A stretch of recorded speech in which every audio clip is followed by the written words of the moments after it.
Good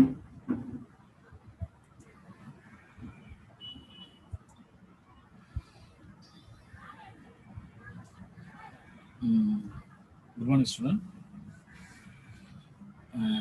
Today discuss a topic short-term purpose, short-term and long-term purpose of demand forecast. குறுகிய கால மற்றும் நீண்ட காலத்தின் தேவை முன்கணிப்பு எதனால பார்க்குறோம். First, short-term purpose of demand forecast. அதாவது evaluation of suitable protection policy, determination of price policy, sales target, protection target. சரியா, adjusting economical purchases and storage of raw materials, financial adjustment, arrangement of labors. சரியா, long term purpose of demand forecast planning of a new and the expansion of the extending the unit, financial requirement, manpower planning. சரியா, அது short குறுகிய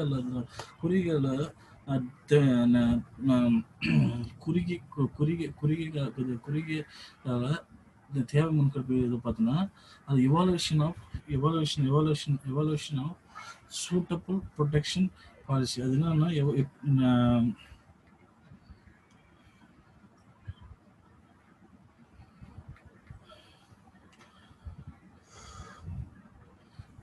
suitable protection மாதிரி இந்த உற்பத்தி கொள்கை என்னென்னு மதிப்பிடணும், கரெக்டான எவால்வ் பண்ணும். அது டிட்டர்மின் ஆஃப் த ப்ரைஸ் நிர்ணயிக்கிறது.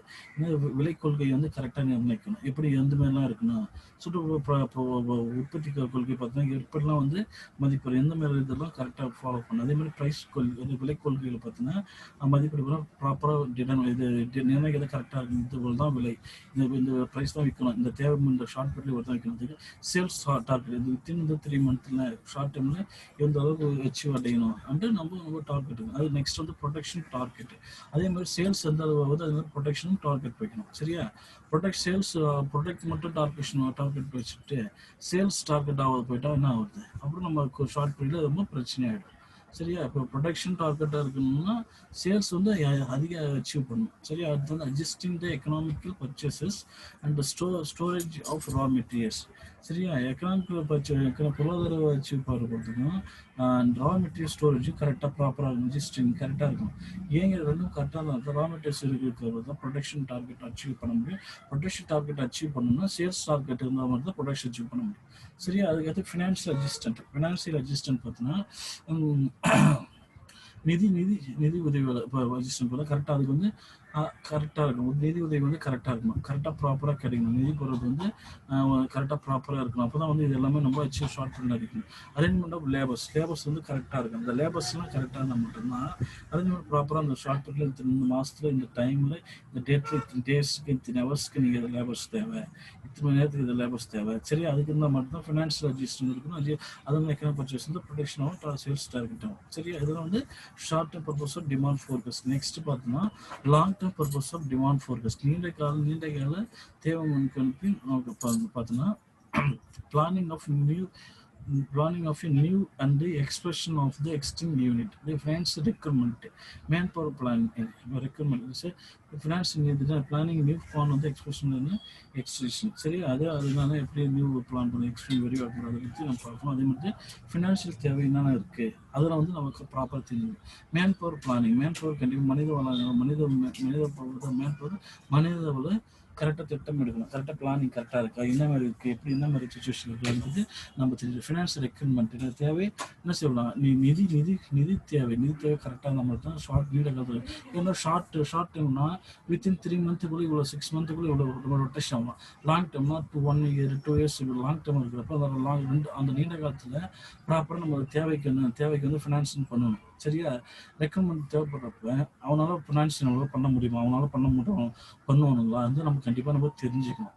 சரி, ஏன் கேட்டால் இப்போ குறுகிய காலம் இருக்குது, நீண்ட காலம் இருக்கும்போது அதிக இன்வெஸ்ட் பண்ணுறதால லாக் ஆகிடும். நம்மளுக்கு தேவையான பொருட்கள் தேவை இருக்கா இல்லையா அவன் ஃபினான்ஷியல் யோசிப்பான். சரியா, ஷார்ட் என்ன 3 months 6 months அப்போ 1 year அப்போ கரெக்டாக 1 yearக்குள்ளே எப்படி தான் ரிட்டர்ன்ஸ் நம்ம அமௌண்ட்டுக்கு ரிட்டர்ன்ஸ் வந்துடும். அதனால இந்த பயமாக இருக்கும். ஆனால் இது லாங் டைமில் பார்க்குறப்ப அதிக இன்வெஸ்ட்மெண்ட் பண்ண வைத்திருக்கும். சரி, அது time years 10 years 5 years 3 years 1 year 2 years இதுக்கு போது இயர்ஸ் அதிகமாக நம்மளுக்கு பணம் ரொட்டேஷன் இல்லாததுனால அது கண்டிப்பாக ஃபினான்ஸ் ரெக்கமெண்ட் தேவைப்படும். சரியா, அதுதான் சொல்கிறாங்க. Next method of demand forecasting. Method ஆஃப்னா தேவை முன்கணிப்பின் முறைகள். தேவை முன்கணிப்பின் முறைகள் அது மெத்தட் ஆஃப் டிமாண்ட் ஃபோர்காஸ்ட் வந்து ரெண்டு மெத்தட். ஒன்று ஆப்ஷன் போலிங் மெத்தடு, இன்னொன்று ஸ்டாட்டிக்கல் மெத்தடு. ஆப்ஷன் போலிங் மெத்தட்னா கருத்து எப்படி எந்த மாதிரி இதெல்லாம் போலிங் எப்படி வாக்கு இது மாதிரி போலிங் பண்ணாத ஒரு மெத்தடு. ரெண்டாவது வந்து ஸ்டாட்டிக் மெத்தட், ஸ்டேட்டை எடுக்கிறது. இதில் வந்து ஃபஸ்ட்டு பார்த்தீங்கன்னா ஆப்ஷன் போலிங் மெத்தடில் consumer survey method, sales force opinion method, அது எக்ஸ்போர்ட் வந்து ஆப்ஷன் மெத்தடு. சரியா, அதில் பார்த்தோன்னா சேல்ஸ் பார்த்தா கன்சியூமர் சர்வே மெத்தட் பார்த்தீங்கன்னா complete enumeration survey, sample survey and test marketing and end users. சரி, அதில் அங்கே போனால் ஸ்டாட்டிக்கல் மெத்தட் பண்ணால் trend projection method, barometric method, regression method, simultaneous equation method. சரி, அதில் வந்து டென்ட் ப்ராஜெக்ட் மெத்தட் போனால் fitting trend line or observation, least square line, linear regression, time series analysis, moving average and annual difference. சரியா, எக்ஸ்பென்டேஷனல் something. சரி, okay. இது மாதிரி 2 classification பிரிக்கிறாங்க. 2 classification பிரிக்கிறதுனால ஃபர்ஸ்ட் ஆப்ஷன் போலிங் மெத்தட் போனால் இதில் போலிங் மெத்தட் இப்போ வந்து என்னன்னா சர்வே என்னது ஒரு மாதிரி ஒரு குழு இது மாதிரி கருத்து கேட்குறது அவங்க போலிங் ஸ்டேட்மெண்ட். எவ்வளோ கன்சியூமர் சர்வே எவ்வளோ இருக்கிறாங்க, எவ்வளோ கன்சியூமர்ஸ் இருக்கிறாங்க, சேல்ஸ் ஃபோர்ஸ் ஆப்ஷன் எவ்வளோ இருக்கிறாங்க. சரி, export option method, export option வச்சு இது நுகர்வோர் எவ்வளோ பார்க்கணும். சேல்ஸ் ஃபோர்ஸ் அவங்களோட ஒப்பீனியன் கேட்கணும். எக்ஸ்போர்ட் பண்ணுறாங்கன்னா பொருட்கள் அவங்களோட ஒப்பீனியன் கேட்கணும். அதுக்கப்புறம் இந்த காம்படிட்டிவ் எனுமரேஷன் சர்வேன்னு கணக்கீடு கொடுக்குறது. இப்போ எவ்வளோ கம்ப்ளீட்டாக எவ்வளோ சர்வே பண்ணி கணக்கீடு பண்ணணும். சரி, எவ்வளோ அது வந்து சாம்பிள் வேரியன்ட்டு, டெஸ்ட் மார்க்கெட் எவ்வளோ வந்து சாம்பிள் பண்ணி சர்வே பண்ணி எவ்வளோ டெஸ்ட் மார்க்கெட் பண்ணுறாங்க, எவ்வளோ ப்ராப்பர் பண்ணுறாங்க அப்படின்னு. சரி, அந்த எம்டியூஸ் இது மாதிரி இருந்தால் தான் போலிங் மெத்தடு. சரி, அந்த பக்கம் ஸ்டாட்டிக் மெத்தட்னா எப்படின்னா வந்து புள்ளிகள் கரெக்டாக இருக்கும். புள்ளிகள் எந்த அளவுக்கு சர்வே இருக்குது. டென்ட் ப்ராஜெக்ட் மெத்தடு, பேரோமெட்ரிக்கு, அது ரெக்ரேஷன் தெரியல ரெக்ரேஷன் ஸ்டிமுலேட். அது வந்து டென்டிங் மெத்தட் பார்த்தீங்கன்னா ஃபிட்டிங் ட்ரெண்ட் லைன் அப்சர்வேஷன். சரின்னா ப்ராப்பராக ட்ரெண்டிங்னா அந்த இயர்ஸ், அந்த 1 years 10 years ட்ரெண்டிங் வேவ்ஸ் மாதிரியா இருக்குது. டென்டிங்னா 10 yearsக்கு 5 years மாதிரி லைனிங் டென்டிங் லைன். அது லீஸ்ட் ஸ்கொயர் லீனியர் ரெக்ரேஷன் எவ்வளோ இருக்குது அதுன்னு பார்த்துக்கலாம். அதில் போய் எப்படி இருக்குது ப்ராப்பராக தெரிஞ்சுக்கலாம். நெக்ஸ்ட் வந்து டைம் சீரிஸ்னால் தெரியல. டைம் சீரிஸில் வந்து எந்தெந்த டைம் எந்தெந்த காலத்து அந்த மாதிரி எவ்வளோ அனாலிசிஸ் இருக்குது அதை கரெக்டாக ப்ராப்பராக பண்ணணும். Moving average and annual difference. சரியா, இது இவ்வளவும் இருக்கிறப்ப இந்த டிமாண்ட் ஃபோர்காஸ்டிங்கில் எந்த மாதிரிலாம் என்னென்ன பிரச்சனை வருது அதெல்லாம் நம்ம கண்டிப்பாக தெரிஞ்சுக்கணும். அது மட்டும் இந்த சர்வே மெத்தட் பார்த்தீங்கன்னா கன்சூமர் சர்வே இல்லைன்னா கன்சூமர் சர்வே கூட கலெக்டிவ் சர்வே கூட சொல்லலாம். இதில் இந்த சர்வே மெத்தட் இந்த போலிங் வந்து சர்வே மெத்தட் கன்சூமர் மெத்தடில் அந்த கன்சூமர் மெத்தடில் கலெக்டிவ் மெத்தட் கன்சூமர் மெத்தடில்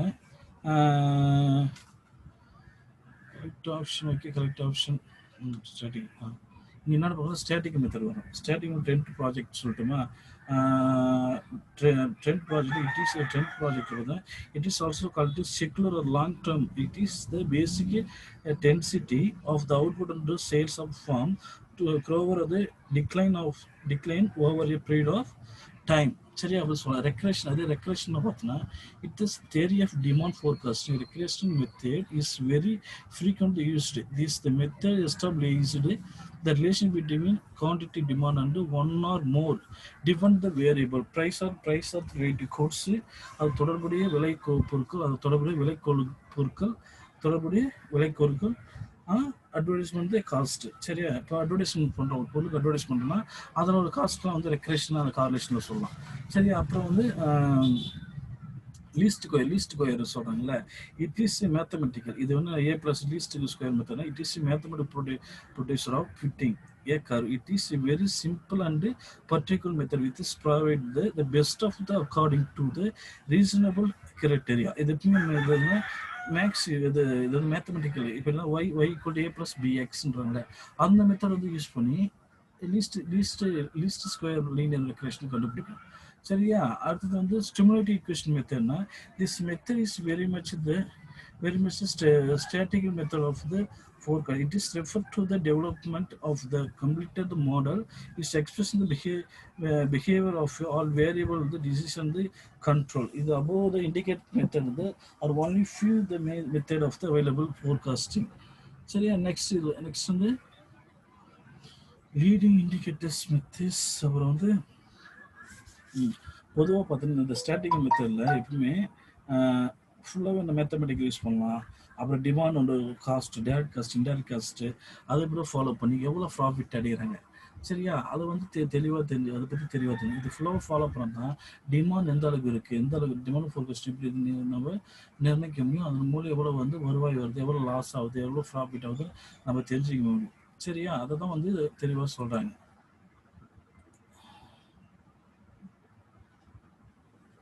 தேங்க்யூ.